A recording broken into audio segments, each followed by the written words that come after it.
the meta of Chainsaw Man, builds are extremely diverse and really depend on how you choose to play them. The Chainsaw Heart build is absolutely no exception to this, with its crazy switch-up potential and freestyle actions. You can truly do whatever you want with this build. In this video, I'll go over the Chainsaw Heart build, vaguely go over its storyline, and explain how it holds itself up within the meta. At the end, I'll give a rating out of 10 based on how much I'd recommend this build to new players, and spoiler warnings for the campaign story mode for Chainsaw Man ahead. To acquire this build, you first need to spawn in the streets and follow the first half of the Yamikaze storyline. You don't need to actually finish this questline, but rather finish up the quest sold off. This will give you one prerequisite for this build. After gaining this, you basically need to run around, randomly hoping to RNG that the Chainsaw Devil NPC might spawn. Do not confuse this with the Chainsaw Devil Prime boss. That will kill you instantly as a new player. The Chainsaw Devil NPC will have a bit of dialogue, if you can call it that, before you equip it as a weapon. This will give you a full new storyline branch off of the Yamikaze one. Progress this with caution, you could get wiped, and you'll reach the main part of this progression. You'll be forced to fight the zombie devil. Do not win. You might think that you need to win or else you'll be wiped, but if you win, you'll become a normal devil hunter. If you die, you will get prompted to become a hybrid. Click yes. That's all you really need to get this build in its base. There's a full custom storyline variant off of the main public safety one, but we can get to that later. However, I extremely recommend for focusing on its focused stat spread for this build.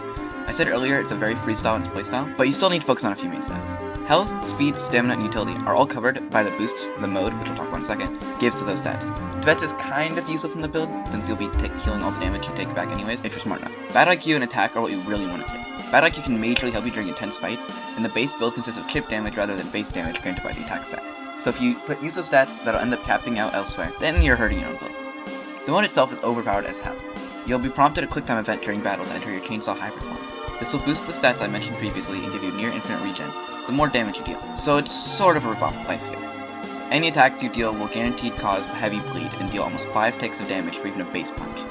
Your main goal when using the mode is just to rush in as much as possible and not give the opponent a chance to breathe. This is slightly dangerous to do against bosses due to some of them having high damage outputs all at once. But if you know their attack patterns when to dodge, it's light work. Most players don't have the output to deal significant damage early game, so this mode will boost you like crazy.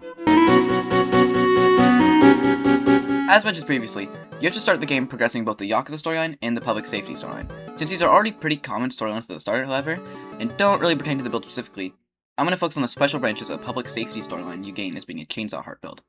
The first branch you get is called Part 1. You start off by gaining another player character in your division. Psst, here's a tip. You can choose your friends list to prioritize in your settings over randoms if they have the prerequisites. And you first have to fight the Bat Devil. This boss fight's pretty hard, but you guaranteed get the mode off if you get pretty low. After beating the Bat Devil fight, you fight the Leech Devil. During this fight, you can get wiped for the first half of it, and it's pretty difficult. However, you do gain the quarter hybrid form, which is only available under very certain conditions, but is one of the few abilities to go for a max stat cap. When you enter the second half, if you are about to lose, a third player will join the fight, get a cutscene, and will kill the devil for you. After this, you mainly follow the normal storyline.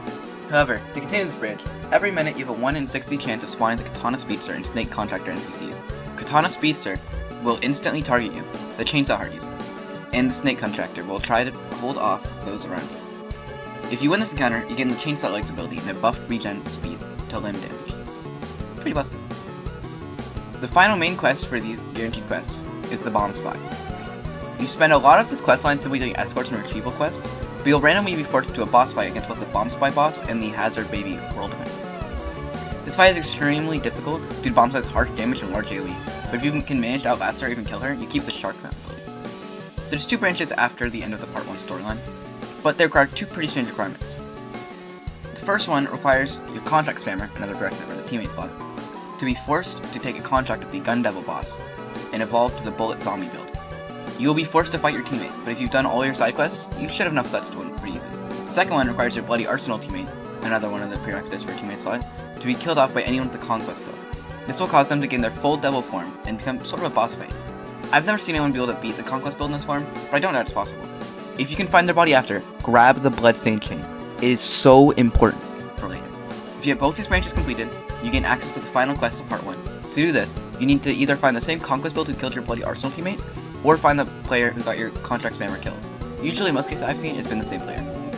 Anyways, once you find them, you'll be forced to a cross-map fight with this player. During this fight, you'll be prompted to leave your Chainsaw Heart behind and allow the Chainsaw Devil NPC to spawn in your place. Here's where the Bloodstained Chain comes into play. In this battle, it'll deal 5 times damage to your opponent. I recommend using the Chainsaw Devil NPC to bait out your opponent before using the Bloodstained Chain to kill them. This will initiate Part 2. However, after this battle, you actually evolve your build into a new one. I'll probably cover the evolution of this build, King of Hell, in another video. This build is extremely good in the meta. You have so many mix-ups, so you can clap back from almost any situation you could be put in.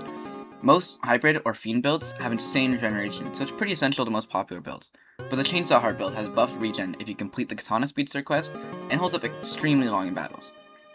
One thing about this build is a lot of people go after it due to its strength and its evolution. However, due to the difficulty and length of the storyline, not many people stick to obtaining it. There's a lot of abilities you gain, like Quarter Hybrid, Chainsaw Leg, Shark Mount, even NPC Erasure. Although NPC Erasure on the base build is only for 30 minutes. If you can evolve it though, it does extend. Overall, I'm going to give this build a rating of 7 out of 10 in its base, and a 9 out of 10 counting its potential. Remember, no amount of skill will ever beat a getting skill.